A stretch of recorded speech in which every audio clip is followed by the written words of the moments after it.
قیامت کے دن اللہ تعالیٰ اپنے بندوں سے سوال پوچھے گا، اور قربان جائیں میرے نبی پاک علیہ السلام نے فرمایا ہاں وہ پوچھے گا، اور جب تک 5 چیزوں کا تم جواب نہیں دو گے تمہیں قدم نہیں اٹھانے دے گا۔ یا رسول اللہ کون کون سی 5 چیزیں؟ فرمایا اللہ پوچھے گا تم سے، بتاؤ عمر کہاں گزاری؟ بولو میں نے زندگی دی، صحت دی، عافیت دی، کہاں کہاں بتا کے آئے وقت؟ اور اسی پر دوسرا سوال یہ کرے گا مالک کہ عمر کا بہترین حصہ تھا جوانی کا، جب تھکاوٹیں نہیں ہوتی تھی، جب کھڑا رہا جا سکتا تھا، محنت مشقت جد و جہد ہو سکتی، وہ بہترین حصہ جوانی کا کہاں گزارا؟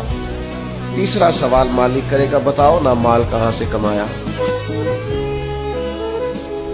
اور چوتھا سوال یہ تھا کمانے کے بعد بھی مالک تم نہیں تھے، گویا دیا تو میں نہیں تھا نا، تو بتاؤ پھر لگایا کہاں پہ تھا، خرچ کہاں پہ کیا؟ ثم لتسألن یومئذ عن النعیم، ایک ایک نعمت کے بارے میں اللہ پوچھے گا۔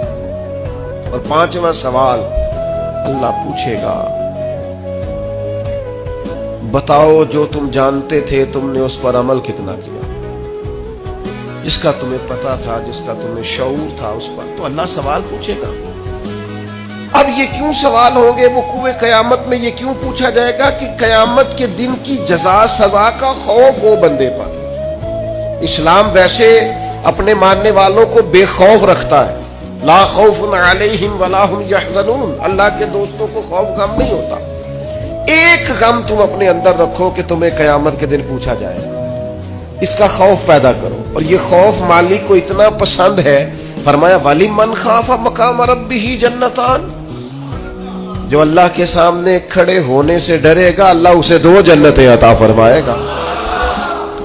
اس دن کا خوف اپنے دل میں پیدا کر کے تجھے کھڑا کیا جائے گا، تجھ سے پوچھا جائے، تیرے سے سوال کیا جائے، تجھے جواب دینا ہے۔